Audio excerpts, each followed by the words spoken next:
हाँ सर। हाँ भाई, 10th क्लास। सबसे पहला काम आज अपन ये करेंगे। मुझे ऐसा लग रहा है तुम लोग थोड़ा सा घबरा गए हो बहुत ज्यादा फॉर्मूले होने के कारण। ऐसा है क्या? क्या हम पहले सारे फॉर्मूलों की एक लिस्टिंग कर लें चैप्टर के? Yes sir. लिस्ट कर लें एक लिस्टिंग। तो हम लोग फॉर्मूलों की एक लिस्टिंग स्टार्ट करते हैं। हमारे पास जो फॉर्मूले हैं, सबसे पहला फॉर्मूला हमने लिया था Q इक्वल्स NE। ध्यान है ये फॉर्मूला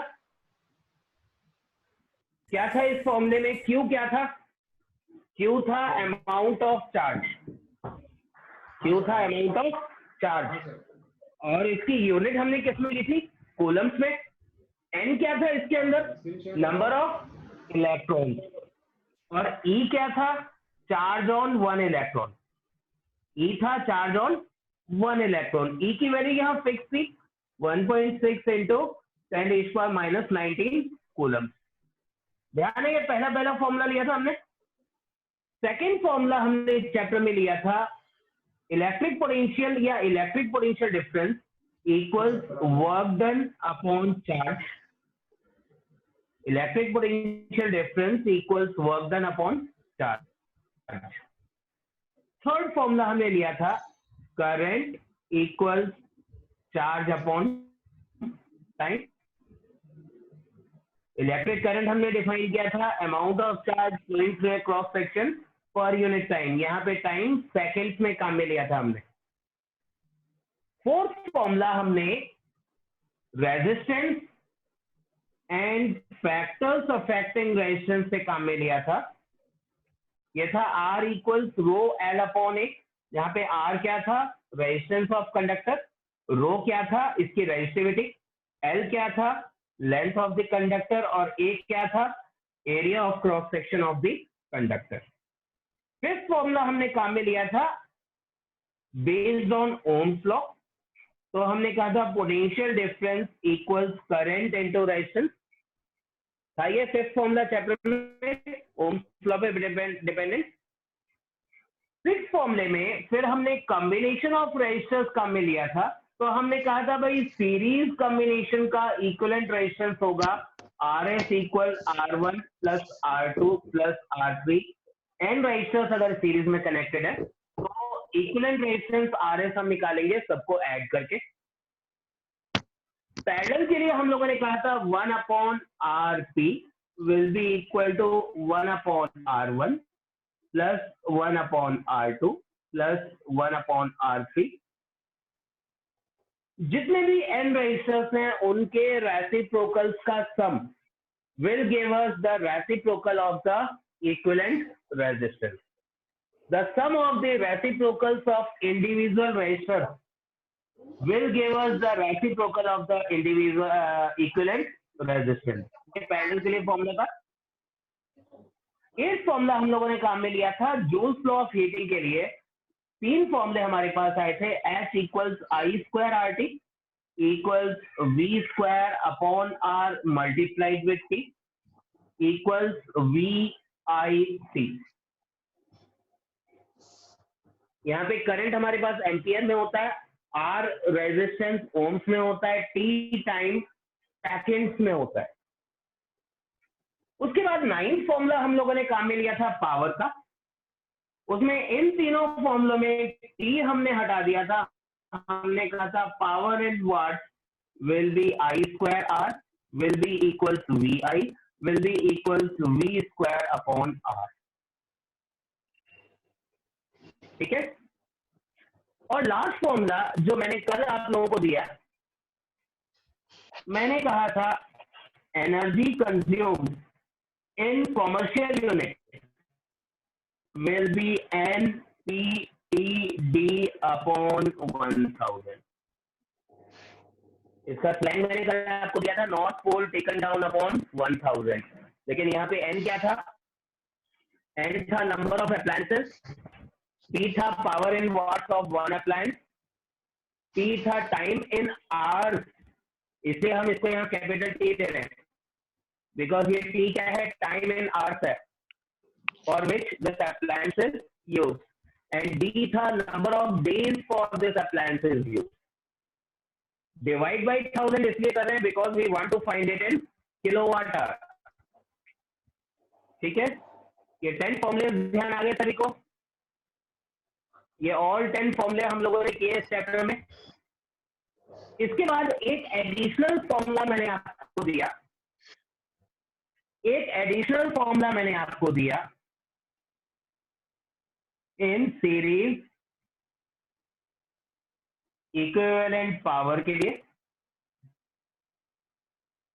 वो हम लोगों ने कहा था equivalent power P will be 1/P will be given by 1/P1 plus 1/P2 plus 1/Pn। ये सीरीज में होगा। और इन पैरेलल अगर अपन लेंगे, इन पैरेलल अगर अपन लेंगे तो equivalent power P will be given by P1 plus P2 plus P3 plus Pn। इसमें बेसिक न्यूमेरिकल भी हम लोगों ने किया था जिसमें हमने ये देखा था amount of heat produce in parallel combination is more than the amount of heat produced in series combination. Amount of heat produce parallel में ज्यादा होती है सीरीज से। यह था इसका न्यूमेरिकल। ये ऑल 11 बेसिक फॉर्मूले नोट कर लो जल्दी से, बिकॉज आज हम सिर्फ न्यूमेरिकल प्रैक्टिस करेंगे और आज ही नहीं अगले 3-4 दिन, जब तक मुझे विश्वास नहीं हो जाता कि तुम लोग न्यूमेरिकल्स में कंफर्टेबल हो गए हो, कंसेप्ट बेस्ड क्वेश्चंस में कंफर्टेबल हो गए हो, तब तक हम न्यूमेरिकल एंड कंसेप्ट को ही प्रैक्टिस करेंगे। नोट कर लो इसको जल्दी से। नोट कर लिया? ये मिटा दूं? Yes sir. मिटा दूं इनको? Yes sir. यस। चलो देखो, मिक्स ऑफ ये जो 11-12 फॉर्मूलेज हैं, ज्यादातर न्यूमेरिकल्स में अकेला फॉर्मूला कभी काम में नहीं आता। बहुत कम न्यूमेरिकल्स ऐसे आते हैं जिनमें अकेला फॉर्मूला काम में आए। कॉम्बिनेशन ऑफ फॉर्मूलेज वहां काम में आते हैं। जैसे एक क्वेश्चन लेते हैं, for example find the number of electrons hitting a TV screen through which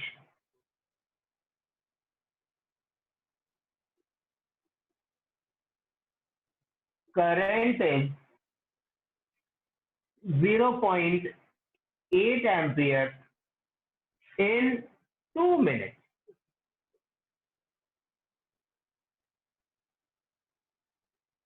question क्या है? देखो, नंबर ऑफ इलेक्ट्रॉन्स फाइंड करने हैं, यानी n फाइंड करना है।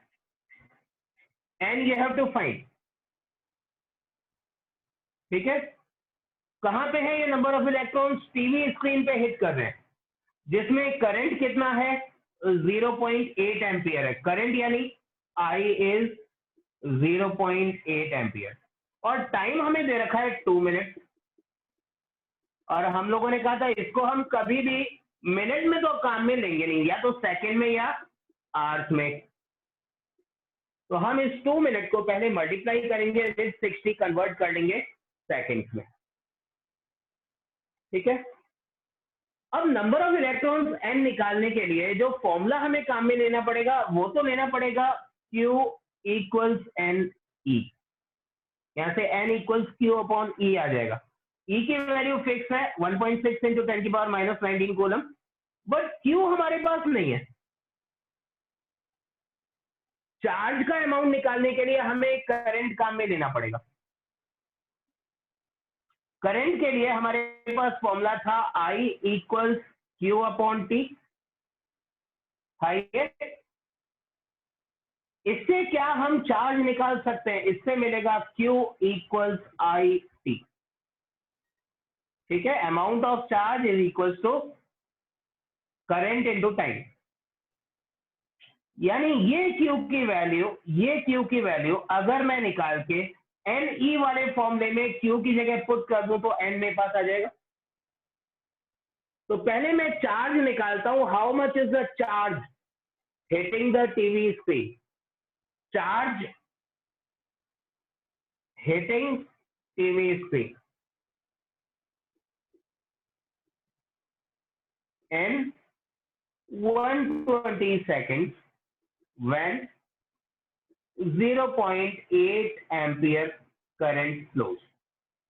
ठीक है, तो Q equals 0.8 I into T 120, that will give us how much? 12 into 8 96, zero से डेसिमल चला जाएगा तो 96 कूलम्स ऑफ चार्ज इसे हिट कर रहा है।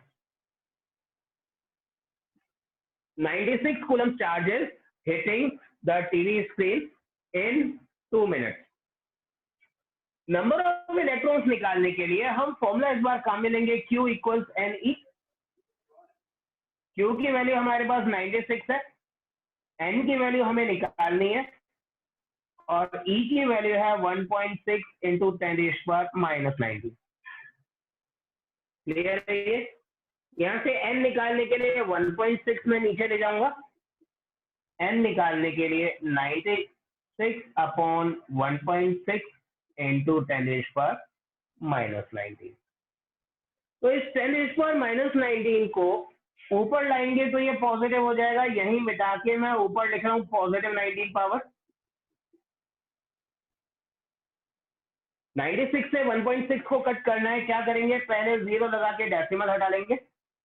16 6 जा 96 होता है, एक जीरो आएगा, नंबर ऑफ इलेक्ट्रॉन्स आ जाता है 60 इंटू 10⁻19 इलेक्ट्रॉन।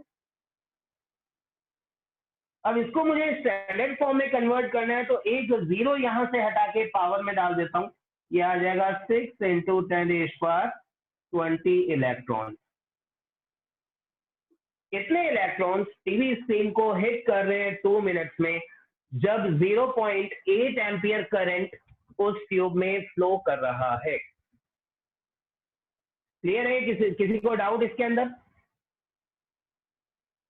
देखो दो फॉर्मूले एक साथ काम में आए, एक तो आया Q equals to n e और एक आया current equals to charge upon time.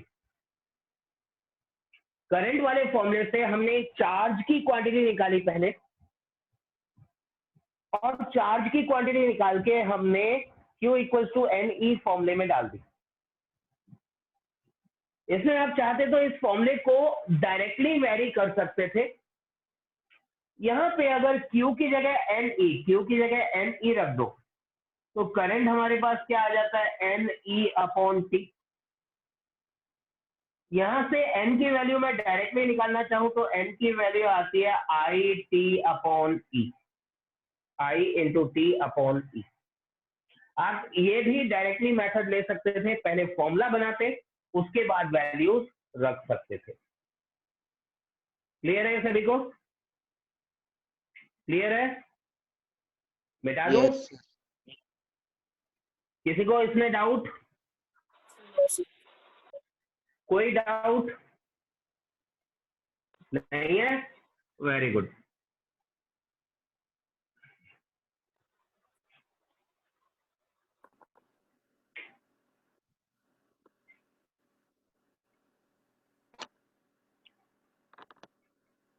देखिए एक डायरेक्ट क्वेश्चन देखते हैं। Find the work done in moving 20 coulomb charge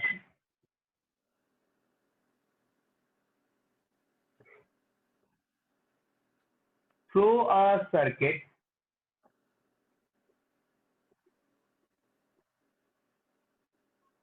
connected to a battery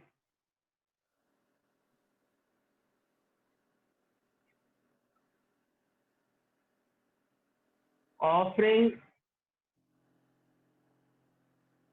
potential difference of 30 volts.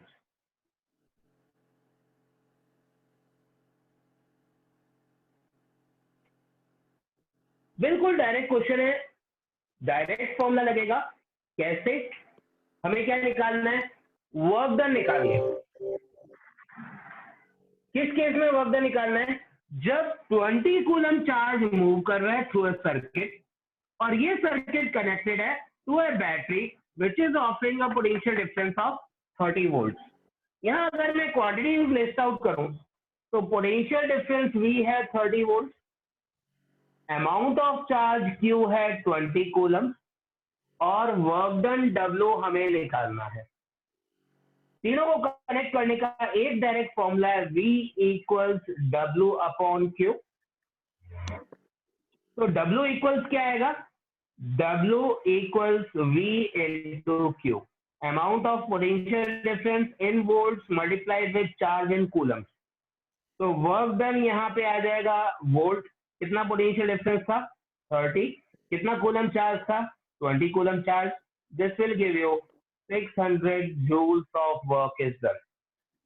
ये आपको देगा 600 जूल्स वर्क डन हुआ है in moving 20 coulomb charge through a potential difference of 30 volt. Simple है ये, clear है? Clear है, ये आसान है। Yes sir. डायरेक्ट था ये क्वेश्चन, मिटा दूं इसको? Yes sir. नोट हो गया? मिटा दूं? किसी का रहा तो नहीं?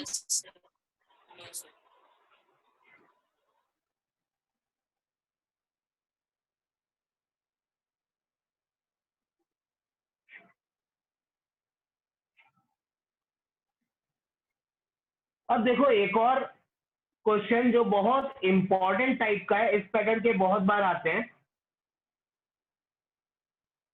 Find the new resistance of a wire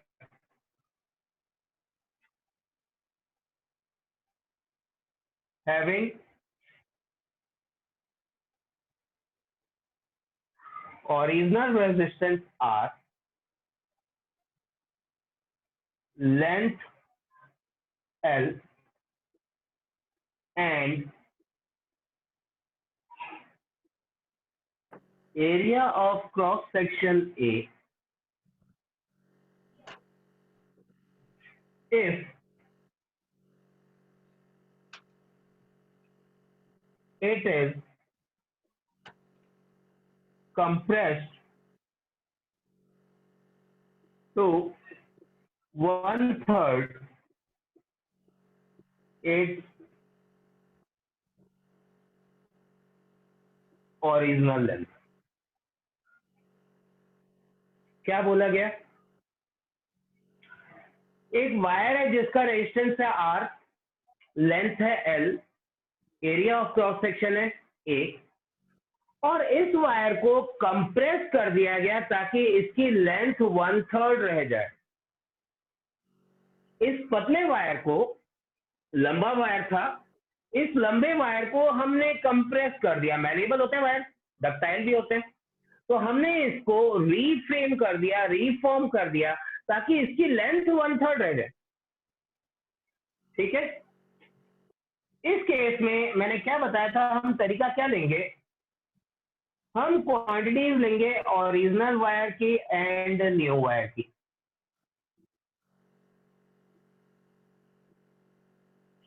original wire की लेंथ क्या है? L। न्यू वायर की लेंथ क्या है? L/3। ओरिजिनल वायर का एरिया ऑफ क्रॉस सेक्शन क्या दिया है? A दिया हुआ है।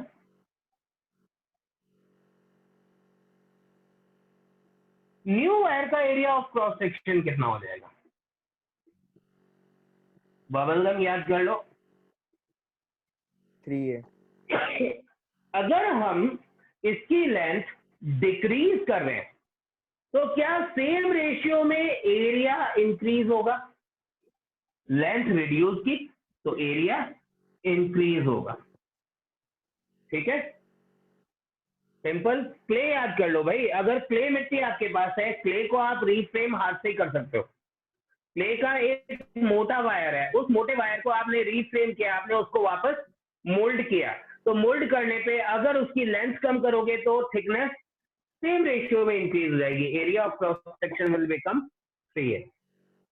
ठीक है, वायर का मटेरियल चेंज नहीं हुआ, तो वायर का मटेरियल चेंज ना होने पे रेजिस्टिविटी इसकी सेम रहेगी, तो रेजिस्टिविटी दोनों केस में रहेगी भैया रो। तो रेजिस्टिविटी ओरिजिनल वायर की भी और न्यू वायर की भी रो रहेगी। अब फॉर्मूला लगा दो जरा रेजिस्टेंस का फॉर्मूला क्या था, R equals rho L upon A. ये तो ओरिजिनल वायर का हमें केवल है, न्यू वायर का रेजिस्टेंस जो है ये अगर R डैश था तो ये क्या हो जाएगा, रो L की जगह क्या आ जाएगा, L/3 अपॉन ए की जगह क्या आ जाएगा, 3a। R dash resistance of new wire will be rho, L की जगह L/3 क्यों लिया, बिकॉज न्यू वायर की लेंथ L/3 है। Area of cross section 3a क्यों लिया, बिकॉज न्यू वायर का area of cross section 3a। यहाँ पे L की जगह L/3 रखा है, A की जगह 3a रखा है। ठीक है, सिंपल है। तो ये R डैश क्या आ जाता है, R डैश आ जाता है भाई रो L अपॉन 9a। अब जरा देखो, ये रो L अपॉन ए R था हमारे पास, यानी R डैश हमारे पास आ गया, R डैश आ गया R अपॉन 9। मीनिंग ये हो गया, जो न्यू वायर फॉर्म किया हमने उसका रेजिस्टेंस 1/9 हो जाएगा ओरिजिनल वायर के रेजिस्टेंस का।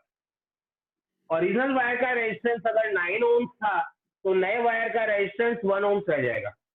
ओरिजिनल वायर का रेजिस्टेंस अगर 90 ओम्स था तो इसका रेजिस्टेंस 10 ओम्स रह जाएगा। क्लियर है ये बात, क्लियर है ये?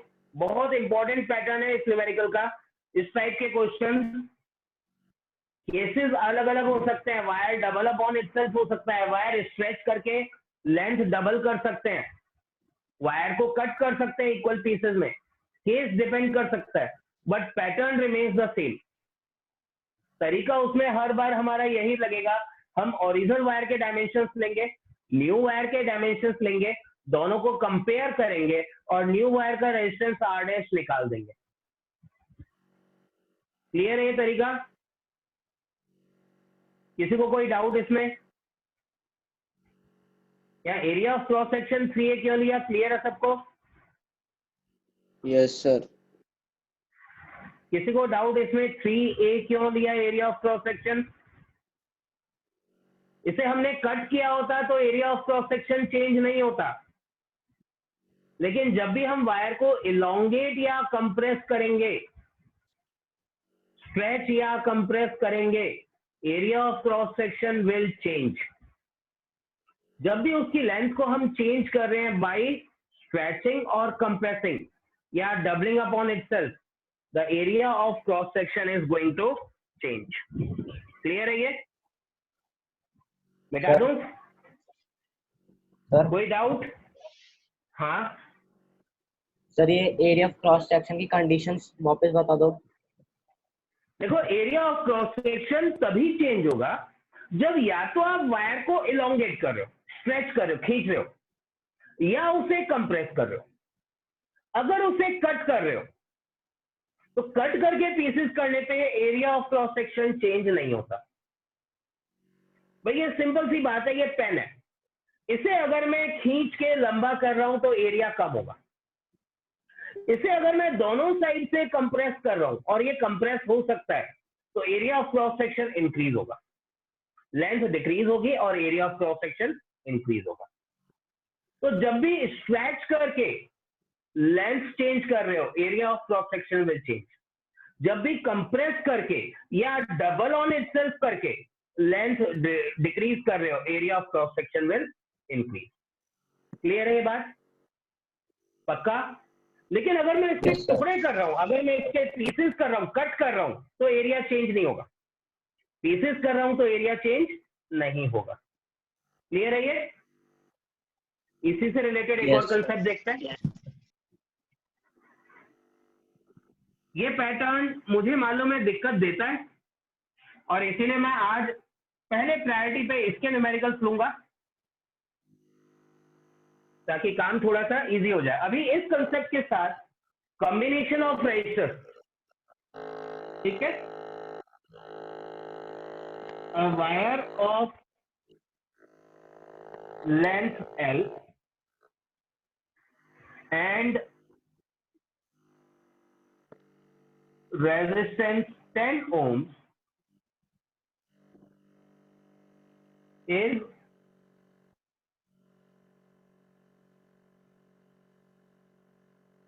formed in a loop of circle.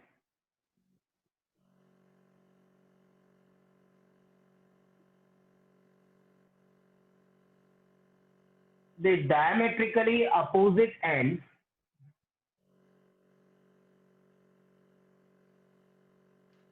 are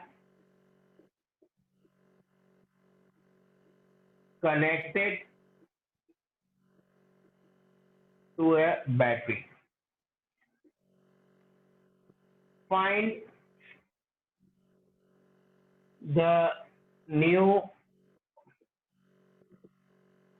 resistance of the circuit. Question ने क्या बोला देखो ध्यान से। एक वायर है जिसकी लेंथ एल है, स्ट्रेट वायर है, उसकी लेंथ एल है, ठीक है, इसका रेजिस्टेंस है 10 ओम। इस वायर को हमने सर्कुलर फॉर्म में बना दिया है। इस वायर से हमने क्या बना दिया? सर्किल। ये हमने वायर से बना दिया सर्किल, वायर को रीबेंड कर दिया सर्कुलर फॉर्म में, और वायर के जो डायमेट्रिकली अपोजिट एंड्स है, diametrically opposite ends means half wire ऊपर हो गया, हाफ वायर नीचे हो गया, ठीक है। इन अपोजिट एंड्स को हमने कनेक्ट कर दिया है बैटरी के साथ। अब ये जो सर्किट बना वायर के दो पार्ट्स का, इस सर्किट का इक्विवेलेंट रेजिस्टेंस निकालो, नया रेजिस्टेंस निकालो। देखो सीधी सी बात समझो, ये दो एंड्स है ए और बी, पूरे सर्किल की लेंथ, पूरे सर्कुलर वायर की लेंथ एल है जो हमें दे रखी है, और पूरे का रेजिस्टेंस 10 ओम्स है। अब इस वायर की आधी लेंथ है ए से बी के बीच में, और बाकी आधी लेंथ ए से बी के बीच में नीचे। सेमी सर्किल्स इक्वल मेजरमेंट के होते हैं, सेमी सर्किल्स इक्वल मेजरमेंट के होते हैं। इसका मीनिंग ये हुआ कि ऊपर वाले हाफ का, अपर हाफ का रेजिस्टेंस 5 ओम्स होगा, इसका हाफ हो गया वायर, लेंथ हाफ कर दी कट करके या किसी भी और तरीके से, area of cross section change नहीं हुआ, resistance will become half, and नीचे वाले का भी 5 ओम्स होगा। और क्या ये दोनों पैरेलल में कनेक्टेड है? क्या मैं इसी फिगर को इस फॉर्म में बना सकता हूं?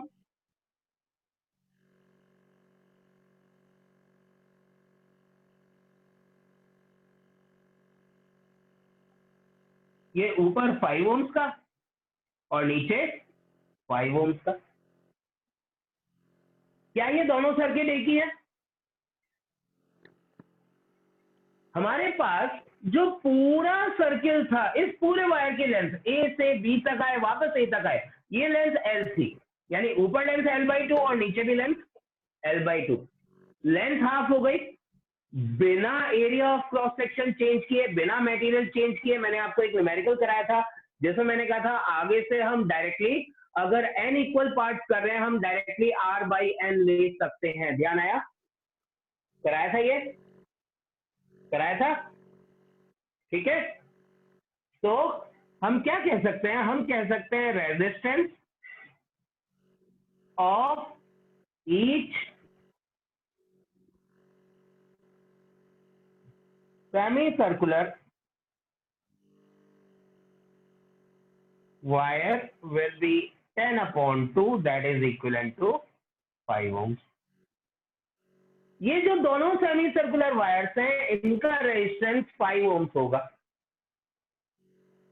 and these two resistors of 5 ohms are connected in parallel. They are connected in parallel.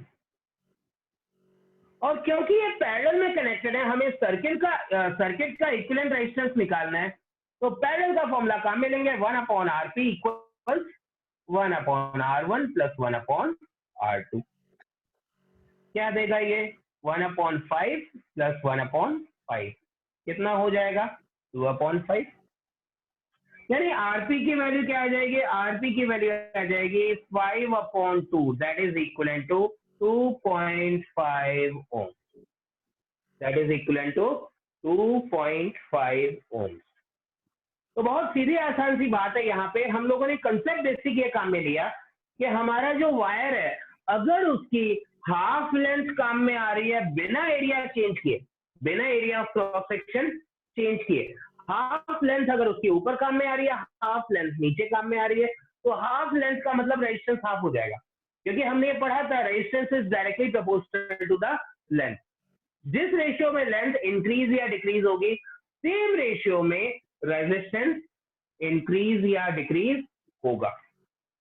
Because of that we can say कि रेजिस्टेंस अपर पार्ट का भी 5 ohms, नीचे वाले पार्ट का भी 5 ohms, और ये 5 ohms दोनों कनेक्टेड है पैरेलल में।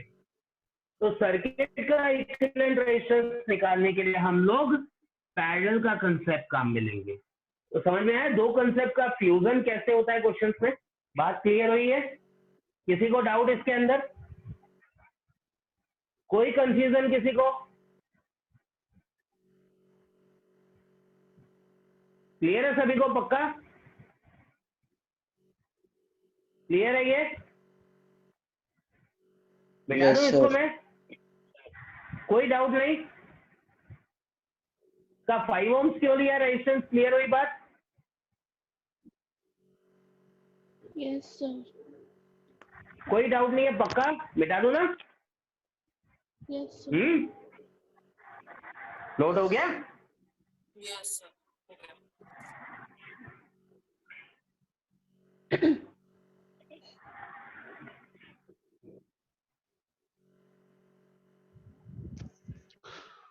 Sir, 3 minutes left. Yes sir. Okay, तो फिर एक आसान न्यूमेरिकल देखते हैं इसमें। Find the current through a resistor of 20 ohms connected to a battery of 60 volt। देखो ये बिल्कुल डायरेक्ट है, कारण हमें क्या निकालना है? Current I। रेजिस्टर का रेजिस्टेंस कितना दे रखा है? 20 ओम, और बैटरी का पोटेंशियल डिफरेंस ये हमें दे रखा है 60 वोल्ट। हम लोग डायरेक्टली ओम्स लॉ काम में ले सकते हैं, V equals to I R, यानी I इक्वल्स V/R। V कितना है? 60, रेजिस्टेंस कितना है? 20, कट करके 3 एम्पियर हमारे पास आ जाता है करंट। सिंपल है ये बात? ठीक है। अब आज का तुम लोगों का एक बेसिक टास्क ये है कि मैंने तुम लोगों को फॉर्मूलों की लिस्टिंग दी है। एक तो वो फॉर्मूले पूरे लर्न हो जाने चाहिए आज की डेट में। कल मैं एक एक से फॉर्मूले पूछूंगा, पहले आगे न्यूमेरिकल्स करूंगा। और दूसरा तुम लोगों का टास्क ये है कि अभी तक जितने न्यूमेरिकल्स तुम लोगों को कराए गए हैं वो सारे एक एक बार रिवाइज करोगे रिटन में, और उसकी फोटो सर को भेजोगे। मेरे पास आएंगी वो सारी फोटोज। तो ये सारे न्यूमेरिकल्स एक बार एक जगह टॉपिक वाइज जो न्यूमेरिकल्स कराए थे टोटल, वो आज की डेट में एक बार रिटन में रिवाइज हो जाने चाहिए। और उस रिवीजन की फोटो तुम लोग सर को भेजोगे। समझ में आ गई बात मेरी? सभी को मेरी बात समझ में आ गई? यस ठीक है? सर। Yes, हाँ, sir. तो ये फोटो जो है ये रिवाइज करके एक एक बार इनको रिवाइज करना है रिटर्न में, और रिवाइज करके इनकी फोटो सबके सर के पास आ जानी चाहिए कल क्लास के पहले। ठीक है, तो मुझे फॉरवर्ड कर देंगे।